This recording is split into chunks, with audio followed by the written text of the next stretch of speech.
To me, it's an atrocity when Netanyahu resorts to blowing up cell phones like a terrorist, killing innocent Arab peoples by blowing up their phones. And for Biden to grandstand and be the warlord of this genocidal war, utilizing terrorism as a tactic, turning a blind eye to Netanyahu. Biden, see no evil, talk no evil. He pretends not to see these terrorist phones implode and kill innocent Lebanese leaders and innocent civilians indiscriminately.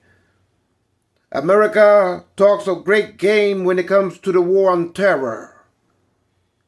But Netanyahu has become the bin Laden of the Zionist movement while America turns a blind eye.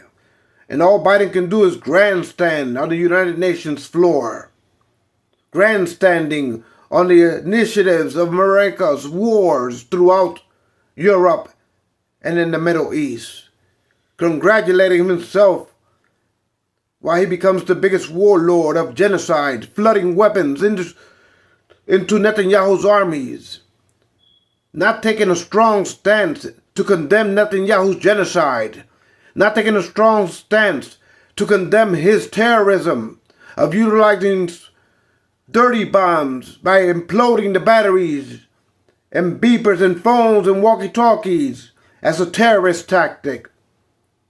If Al-Qaeda was to come into America and do the same thing, America will be up in an outrage.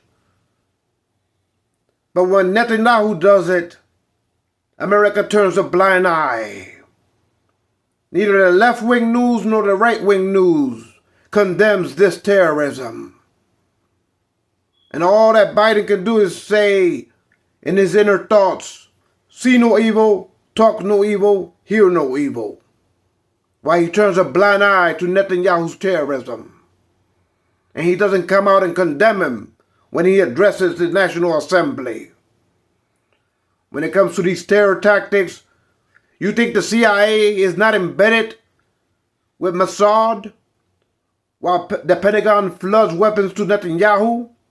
You think the CIA didn't know that Mossad was up to this when it comes to using improvised explosives and dirty terrorist tactics, usually using these phones to implode, killing innocent kids, elder people, people that just want to live in peace?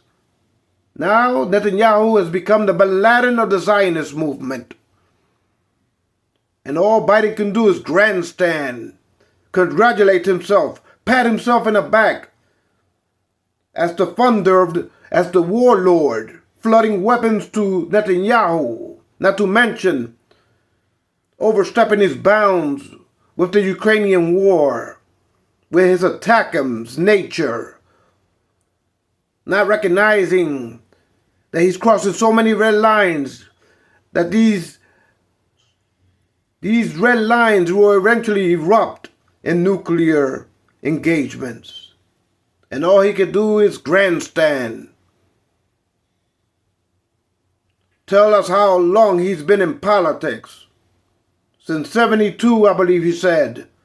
And then he's grandstanding on wars and the assembly floor, patting himself on the back as the warlord to the Zionist genocide on the Palestinians, pushing Lazinski deeper and deeper into Russia, attacking the whole of Russia with his attackums and his nature of attacking directly Russia.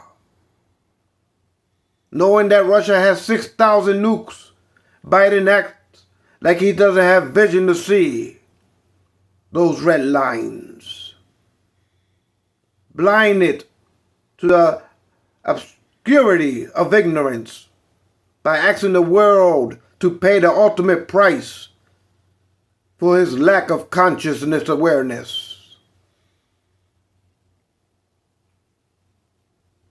So at the end of the day, I condemn his speech as war propagandalist, of a warlord. You did more to push the world into nuclear destruction and to push us into World War III with your proxy miscalculations. You use the CIA with Mossad to infiltrate the Gaza Strips,